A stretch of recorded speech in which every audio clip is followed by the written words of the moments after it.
त्याच्या अनुषंगाने आम्ही सांगली स्टेशन चौकामध्ये अमोल चौकाला दुसरा दिवस आहे आणि आमची विनंती आहे सरकारनं की मुलं देखील उन्हामध्ये बसून आहेत, अनेक मुलांना चक्कर आलं, दवाखान्यात ॲडमिट आहेत, तरी देखील सरकारला दयामाया काही येईना। माझी विनंती आहे की आपण जास्तीत शक्यनं आम्हाला सहकार्य करून येणाऱ्या काळामध्ये मुख्यमंत्री वा कार्यपरिषद जे विद्यार्थी आहेत त्या लोकांना न्याय मिळावा यासाठी आम्ही जे प्रयत्न करतो ते गंभीर दखल सरकारनं घ्यावी। आणि जर असं जर नाही झालं तर आता फक्त पदाधिकाऱ्यांची या ठिकाणी हे चालू आहे, आंदोलन चालू आहे। पण आत्ता येणाऱ्या काळामध्ये जर बघितलं तर पदाधिकारी म्हणजे प्रशिक्षणार्थी जे आहेत प्रत्येक जिल्ह्यामध्ये 36 जिल्ह्यामध्ये पदाधिकारी या ठिकाणी उपस्थित आहेत, तर ते उद्यापासून यायला सुरुवात होईल आणि त्याच्यामुळं बाकी जी व्यवस्था आहे त्यांना काम लागेल, त्यांना ताण बसेल। त्यामुळे माझी प्रशासकांना विनंती आहे की आपण जास्तीत जास्त संख्येनं धोके येण्याच्या अगोदरच आमच्या काय व्यवस्था करून आम्हाला लेखी आश्वासन द्यावं एवढी या ठिकाणी विनंती। आपल्याला आज निवेदन आपण कुणाला दिलेलं आहे? निवेदन आम्ही कलेक्टर साहेबांना दिले, आता आयुक्त साहेब येऊन गेले त्यांना देखील निवेदन दिलेलं आहे, सर्वांना निवेदन दिलेलं आहे। आता जे निर्णय घेतील त्यावर ते बरंच। सर्वप्रथम मी सांगते की आम्ही सरकारच्या दरवाजामध्ये आम्ही आम्हाला काम द्या हे मागण्यासाठी आम्ही गेलोच नव्हतो।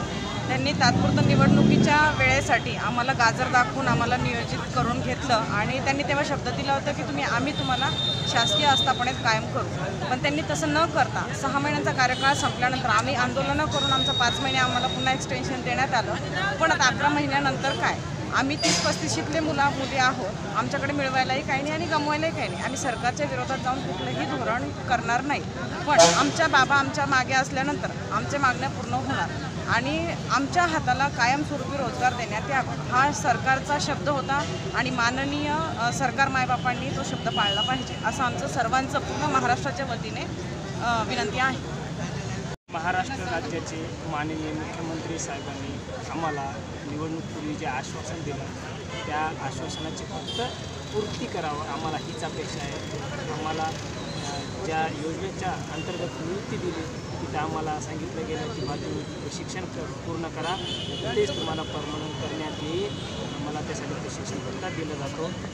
परंतु आम्हाला मागच्या अधिवेशनामध्ये देवेंद्रजी फडणवीस यांनी सांगितलं गेलं की कृपया करून कोणीही परत येऊ नका असे हात जोडून विनंती करून टाकलेली आहे। मी लातूर जिल्ह्यातला करावं काय, जर राज्याचे मुख्यमंत्री जर असं म्हणत असले तर मग आम्ही करावं काय, कोणाकडे जाऊ, या कागदाला घेऊन काय करू, अनुभवाचं सर्टिफिकेट घेऊन टाकून ठीक आहे, पण त्याला आम्हाला दाखवायला पाहिजे रस्त्यात या रस्त्याचा इथं तुम्हाला काम मिळणार आहे किंवा या रस्त्याचा या तुम्हाला रस्त्याला काम मिळणार आहे, आम्ही तिथं जातो तर तिथं कागद घेऊन आता आमची हसी होणार आहे। आम्हाला 10-11 महिने विद्यार्थी सर म्हणत होते, गावातले आसपासचे परिसरातले लोक सर म्हणत होते, आता सर म्हणणार नाही, 15 दिवसांनी आम्ही घरी बसणार।